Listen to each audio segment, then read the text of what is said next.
Are you a business owner or entrepreneur who's had great success in the business world, and now you want to launch a speaking career to share your message with the world? If that's you, then listen up. 25-year speaking industry veteran Brett Ridgway has released his latest special report, 3 Key Things Entrepreneurs Must Master to Build a Profitable Speaking Business. To pick up your copy, go to brettridgway.com/freebie. Welcome to the Spotlight on Speaking show with Brett Ridgway, where you'll learn the keys to building a profitable speaking business from speaking industry pros. Each week, we interview a great guest who will share his or her speaking journey, identify what their keys to success have been, and highlight some critical mistakes they've made along the way that you'll want to avoid. Be sure to visit our website at spotlightonspeaking.com. And while you're there, subscribe to us via your favorite network. Now, sit back, tune in, and get ready to meet this week's guest. Hello again, everyone. I'm Brett Ridgway, and welcome to another episode of the Spotlight on Speaking show. Thank you so much for joining us today, and thank you so much to have as my guest today, Lois Creamer. Lois has written the book on speaking, Book More Business, Make Money Speaking. It's been adopted by several National Speaker Association chapters as a curriculum for speaker academies. Lois is also co-author of the book The Speaker Author, Sell More Books, and Book More Speeches. She's worked in the speaking industry for 25 years. She's a regular presenter for the National Speakers Association, as well as members of the Global Speakers Federation in the United Kingdom, Scotland, Australia, Africa, and India. In 2021, she was awarded Honorary Fellow for the Professional Speakers Association of England and Ireland. She's an avid reader, has a yellow lab for an intern, and although she has traveled extensively over the years, her only layover today was in her kitchen. So I've got to ask Lois, first and foremost, what was on the menu today for that kitchen layover? Peanut butter sandwich. It's a glorious life that I live, Brett. You know, I know you're impressed. That's a staple for all of us. That I made myself, and it was very good. All right, very good. Are you crunchy or smooth? I'm smooth. As you can tell, I'm very sophisticated in my food choices. All right, well, you know, on that note, let's get started in your speaking journey, Lois. So, you know, when somebody recommended you as a guest for this show, I was, excited to check you out and say, yeah, definitely, I need to get Lois on here because you've been involved in the industry about the same amount of time as I have. So I'm sure you've seen some interesting things happen in your speaker's journey. But when did the speaker's bug first bite you? When did you say, I want to do that? Well, I'll tell you, Brett, totally by accident do I find myself here in business. I worked right out of college, worked for a Fortune 10 corporation in sales and marketing here in St. Louis, where I live. And then stayed home a number of years to raise my daughter. And then through a college connection, was connected with a professional speaker here in St. Louis who was looking for somebody to run his business and gave me the hours I wanted while my daughter was younger. And so I helped him manage his business. And he was very active in National Speakers Association, as I am now. And my first gig, if you will, was for the National Speakers Association at one of their winter conferences, one of their national meetings, speaking with speakers on how to sell their speaking services. And the next year, they invited me back at their convention to speak about the same thing. And as time went on, I was wondering, I wonder if there could be a business in this for me. And so lo and behold, in 1998, which sounds like 1898 now when I say it, Brent, I started my own business working with speakers on the business side of speaking. I don't do anything about writing a speech, telling you what your expertise is, helping you with presentation skills. When you have all of that and you want to make money with it, that's when people come to me. So it's kind of an accidental journey, but a joyful one. So I always say that in my mind, Lois, there are 3 primary types of speakers. You got your keynote presenter, you've got your platform seller, and you've got your person who's doing it just for business building purposes. Could be a chiropractor, a financial planner, whatever. So which of those arenas have you played in, and which one do you prefer? Well, I've played in all of them, quite frankly, over the years. I used to speak on sales, to corporate sales teams in the early 2000s. Now, the only professional speaking I do are to groups of professional speakers. But I've played, I don't really have a favorite because they're all my favorite. If I have a good opportunity and I have the ability to leverage, especially for a pay to play kind of situations where I'm going to make an offer, that is good only if you have a great offer that is highly targeted for the people who are sitting in front of you. Right now, I will say a lot of the speaking I do, for example, for National Speakers Association, I'm not paid. I go all over the country speaking to chapters in the United States. I've spoken at every chapter multiple times over the last many years. I was actually blonde some of the places. And I've done the same thing for Canada. I've spoken at all of their chapter provinces and several places in Europe. And there, I don't get paid. Now, they have to pay my expenses and treat me like a queen, but I'm presenting in front of my target market, which has always been, quite frankly, my best marketing. Brett has been giving people ideas, tactics, and techniques to use to leverage speaking to make money. And then I think when people are thinking I could use someone to help me grow my business, I hope they'll think of me. And it's worked pretty well for me. Well, Lois, you are a queen, and you should be treated as such. So let's just Thank get you. that I out there right now. appreciate your recognizing that. So, since you played in all the arenas, let's talk about keynote speaking briefly.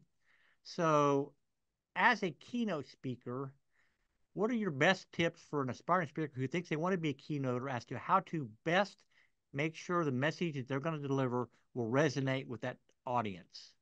Well, I have two things. I would suggest anybody coming into business not seek to be a keynote speaker, not seek to be a breakout speaker, not seek to be a workshop speaker. They should seek to be a speaker, an expert who speaks.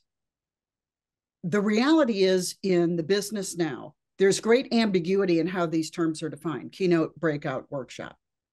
I just had a client, Brett, who was hired to do a 2-hour highly engaging keynote, which is not the typical definition of a keynote.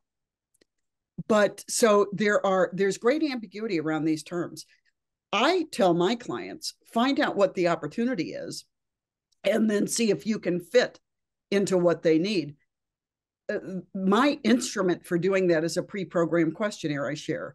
It is all about doing my homework before I go in. Ask all about the event. What's the most important thing you want me to know about this event? How will you count whether this was a win or not? Who's going to be in the audience? What's the audience makeup? Have there been any big things that have happened in your industry or your specific business in the last several months? All of these allow me to go in knowing what the lay of the land is. I remember one time going into a corporation to speak to their sales team, and they were filling out the pre-programmed questionnaire. We were talking about it. This was 2 weeks before I was flying in. And they said on my last question is there anything you'd like me to know that I haven't asked? And they said, yes, you may want to know that we laid off 25% of our sales force last week. You may want to know. So this obviously was incredibly important that I go in with this knowledge. When I was introduced, I didn't come out clapping saying, don't we love selling? We love sales. I came out and told people, I know this is probably the most nervous you've ever been in your lives with this company, working for this company. And you're being asked to do more with fewer resources. The pressure is on. And that's why I've been brought in to help you deal with this situation. So I was received in a totally different way than as if I came out trying to be a cheerleader. So I think knowing what you're walking into, whether you're doing a keynote, a breakout, a workshop, whatever you want to call it, is absolutely essential. And my clients utilize a pre-programmed questionnaire so they go in knowing what they're going to walk into. Now, obviously, in the platform selling world, Lois, your success is measured in dollars and cents. How do you measure, in your mind, the success of a keynote presentation? Well, I have to tell you, I think the answer is if the client is happy, but let me tell you my experience with keynotes. I essentially, when I was doing sales presentations, I think it was training. It was sales training. I never called it sales training because training is undervalued in the marketplace. So I called it what I tell my clients to call everything they do. Call it a program, not a keynote, not a breakout, not a workshop. So I would say my programs run anywhere from an hour to whatever the maximum might be, a half day, a full day. And I was asked by an association that I presented for a couple of years in a row, would you do an opening keynote for us? People know you now, you've been with us. So I said, okay. Well, at first I said, I don't really do keynotes. And they said, well, we'd love you to do it. So I said, okay, I'll do it. So I got some help. I reached out to get some help from someone who is a great speech writer, very successful speaker. She really helped me create a great program. They were happy with it. I hated it. It just wasn't what I really wanted to do. Another company asked me to do a keynote. I did the same thing. They were very happy. I hated it. I finally just took it off my website because I like the interaction. And typically in a keynote, the way it is typically defined, there isn't a lot of engagement and interaction.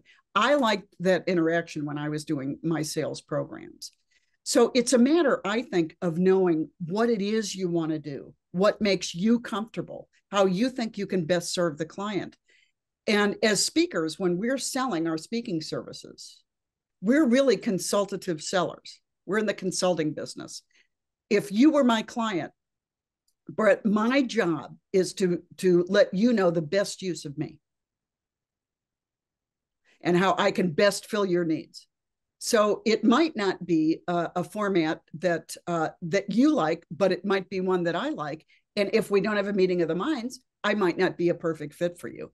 So I'm probably not the best person to ask about how you know. I mean, my clients were happy. I continued to work for them. I think those were all good signs. But it just was not my forte, quite frankly. So obviously, in any speaking situation, whether it's a keynote, a platform selling, just a business building speech, establishing rapport with your audience is critical. So what tools did you use or what have worked best for you to quickly establish rapport so that your message resonates better with your audience? You know, I think the first job of any professional speaker, cross any ways you're doing this, to promote, you're paid a fee or a pay for play. Your first job is to create empathy with the audience so that they are going to listen to you. That is your first responsibility. I like to use humor. I think it's a great way to have people buy into me. I also like to be relatable. And so I use some self-deprecating humor and some examples of things I have done so poorly that I think people will relate. We've all made mistakes. I like to be totally vulnerable. It's really worked for me. And I've got lots of things that I've tried that have not worked. So I have a lot of material, Brett.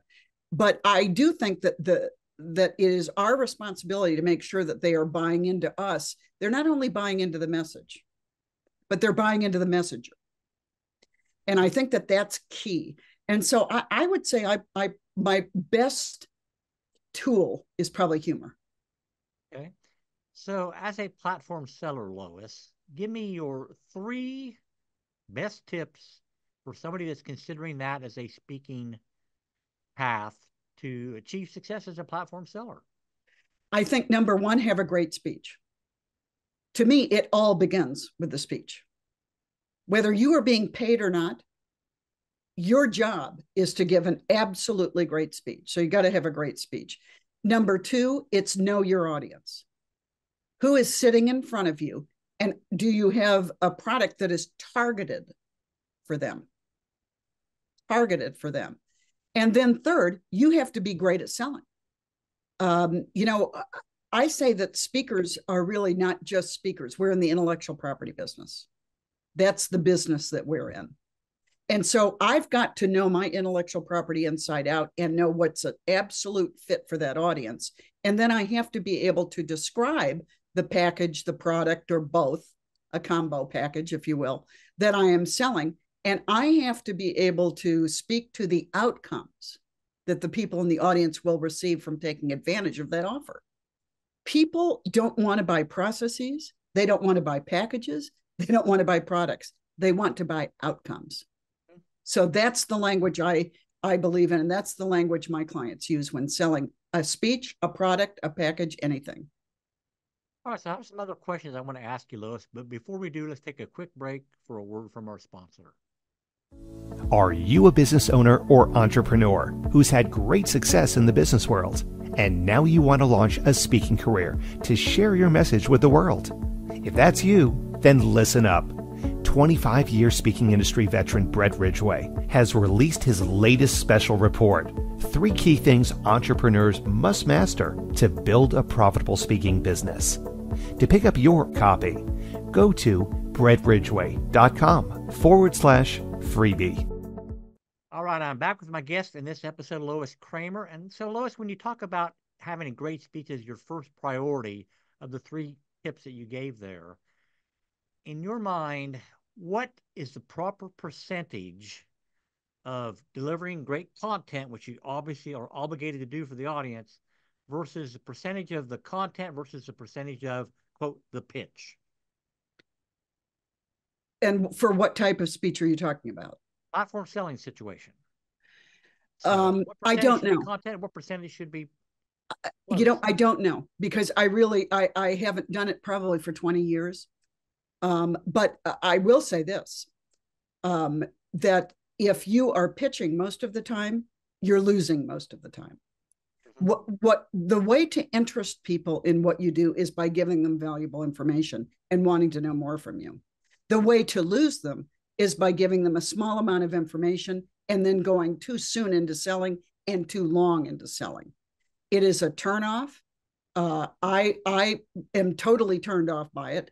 So my model would be a very high percentage of information and a small percentage of selling.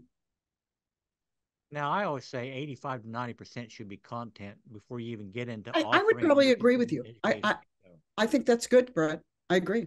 All right. So one of my favorite questions always to ask my guest, Lois, is, okay, it's time to bare your soul a little bit here and share an embarrassing mistake that you made during your speaking journey that made you a little red face at the time, but a valuable lesson was learned, and it would be something that you would highly advise an aspiring speaker not to do.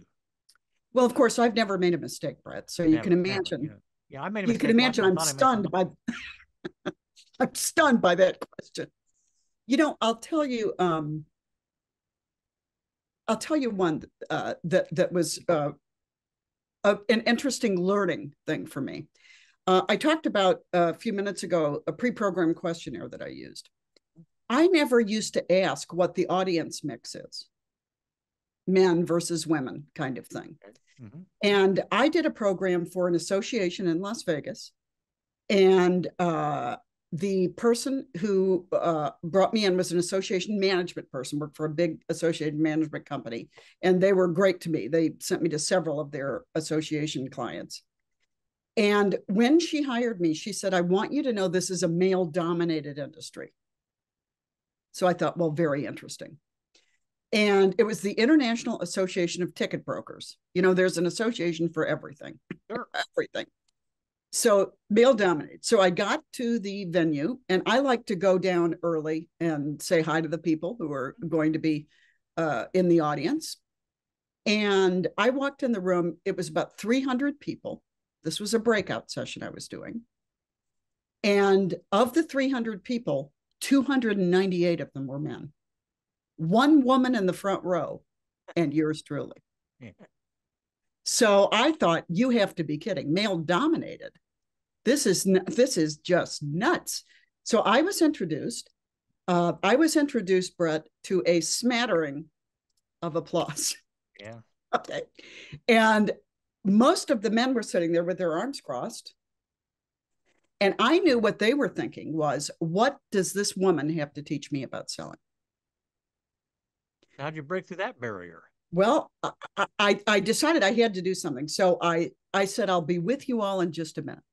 After the smattering of applause ceased, Brett, I stepped down off the platform, and went to the front table where the one woman was sitting, and they had pitchers of water, napkins, things that you typically see in those kind of sessions. And I took a napkin and I dunked it into the pitcher and I wrung it out very slowly, smiling at everyone, saying, "I'll be with you in a minute." Walked back up on the platform and started dabbing my head in the back of my neck. And I said, "You have to excuse me today. I'm having hot flashes. And I bet I have enough estrogen coursing through my veins to counteract the testosterone looking at me right now with their arms crossed." And something instantly happened. Arms went down and people started applauding and laughing. Suddenly, I had been able to have people put down their guard, maybe hush their preconceived notions for the moment, and give me a chance. And the program went incredibly well. But I think had I not addressed the elephant in the room, it might not have happened. Now, that worked out really well. But after that, I went back to my pre-program questionnaire and I asked for a percentage of women and men, a ratio, so that doesn't happen again. Being prepared is everything to me. And this situation worked out well, but it was never going to happen again where it was a total surprise to me. Well, that raises a question in my mind, Lois, and that is, how does one develop the ability to think quickly on their feet as you did there? I'm not sure I have an answer for that. I was trying to think of the only thing I could do, something that I could do to address this was so ridiculously male, and using humor, as I told you, I like to use. And that was just something that I thought of. How I do think that if you are able to think on your feet, you need to try and cultivate your ability to be responsive to different situations. Look, we all know I've had a fire drill go off in a hotel while I was speaking. There are things that we have to address as speakers. And if we get flustered, it's a contagion, then the audience will. And certainly the meeting planners, the people who hire us, will as well. So I think being confident and cool, even when you're not, act like you are, which is what I was doing. Right. I think that can make all the difference. So I think that the ability to think on your feet and be responsive in any situation, I think is something that we gain as we get experience being on the platform and being in front of people. But it's something that you need to be deliberate about. Asking yourself, what would I do if fire alarms started going off in the hotel and I was presenting? What would I do? You can even ask that in a pre-programmed questionnaire. Should there be an emergency, how would you like me to handle it? Do you want me to bring you up? Do you want me to say something? There are ways that you can anticipate some things that could happen, but we're never going to anticipate anything and everything. I had a medical emergency that happened. A gentleman had a heart attack in my audience. It was nothing that I said, Brett, I'm sure. All right. But, you might be selling. I don't know if I'm buying yet. And I just asked people if we could have a moment of silence and say a prayer or be thinking positive thoughts for this gentleman while they were removing him from the room. I just think that you just have to think about what's the best thing for everybody to remain calm and the meeting not to get railroaded down the wrong track. Now, obviously, you've written a couple books that any speaker should have in their resource library, but I want to give you a couple minutes here now, Lois, to tell people a little bit more about what all you're doing and how they can get involved in your world should they so choose. Well, thank you. My flagship book, I would say, is Book More Business, Make Money Speaking, which I just so happen to have beside me. This is on Amazon and at bookstores, and it's done pretty well for me over the years.